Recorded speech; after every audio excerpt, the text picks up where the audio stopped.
Thursday morning crept into poor credit the way it always did. Slow, indifferent, painting the sidewalks in pale gold. Two men walked toward the park from opposite directions, their footsteps unhurried, their postures carrying the same weary slump. The first man woke in a bed that felt too large. The space beside him was cold, the ghost of a perfume lingering like a taunt. He didn't shower. What was the point? He pulled on yesterday's clothes, wrinkled but expensive, the kind that looked deliberate even when unkempt. Breakfast was whatever remained in the fridge, a sandwich slightly stiff, wrapped in wax paper from a place with a French name.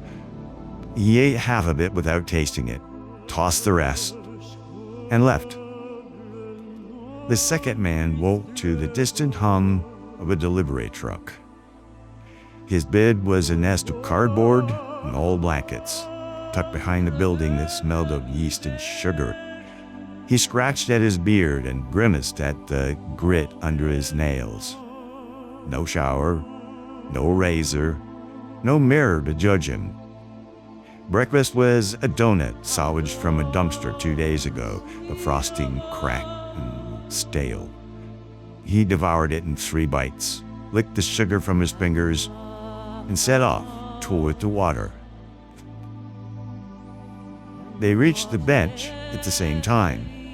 One approached from the east, past manicured lawns and iron lampposts. The other came from the west, past bus stops and boarded-up storefronts. The bench was empty, its wood smooth from years of use. One man sat first, elbows on his knees, staring at nothing.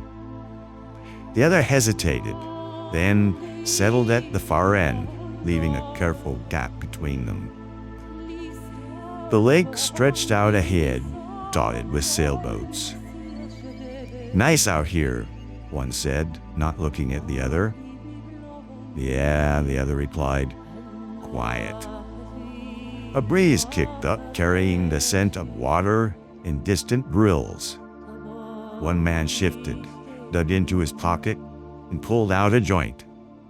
He lit it, inhaled deeply, held the smoke in his lungs before letting it curl into the air. The other man watched. "Got another?" The first man glanced at him. "It's not tobacco." "Even better." They passed it back and forth in silence. The boats drifted.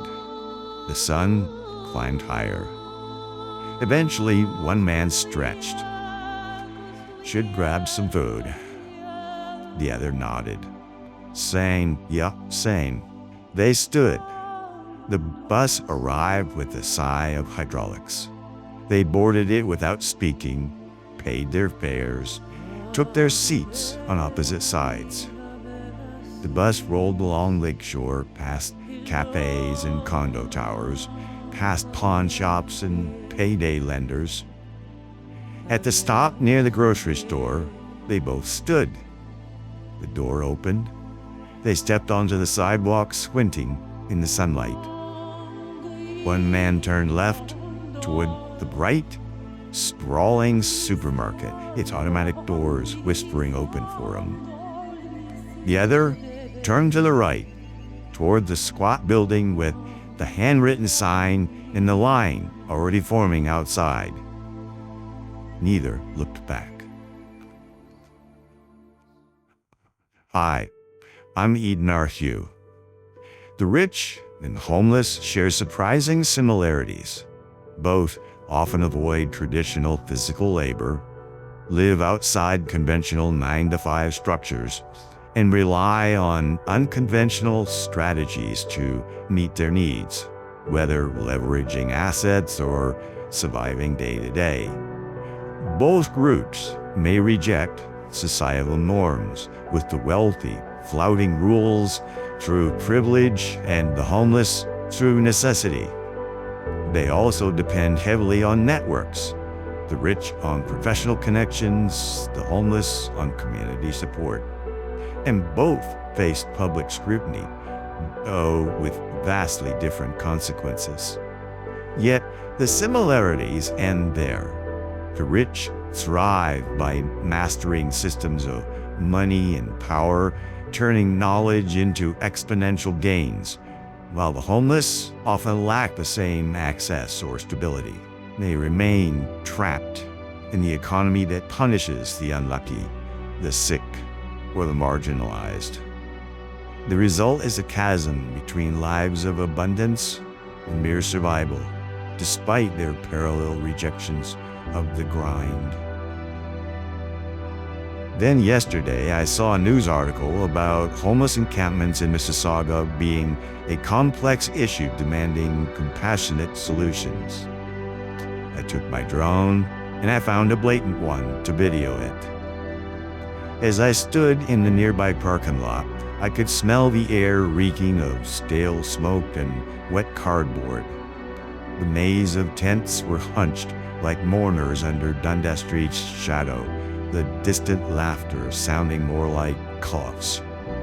Someone yelled, I think it's someone else. The article mentioned inadequate housing.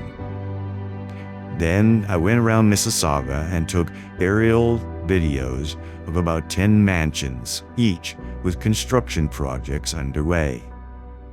This video, then, is my comment on such a social, economic situation which would seem to be common throughout history. I don't think inadequate housing is the main problem, nor is an inadequate supply of money.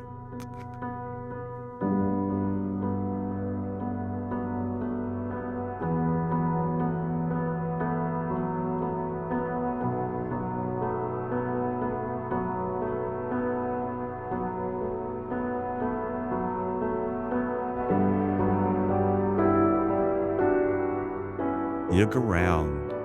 Our cities are booming with construction.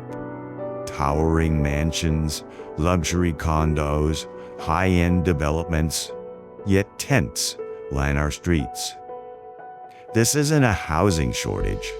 It's an affordable housing shortage. The truth?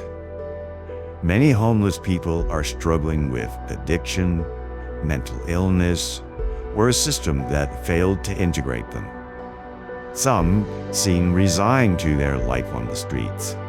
But the solution isn't just sympathy or shelters. It's smart policy.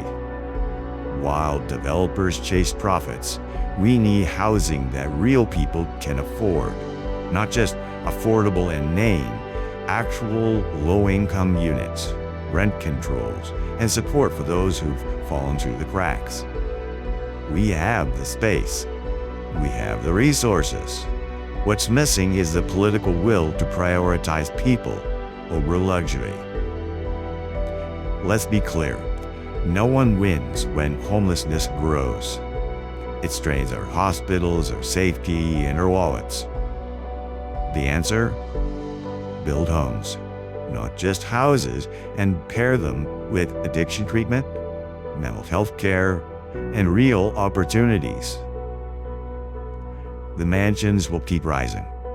But unless we act, so will the tent cities. It's time to demand better.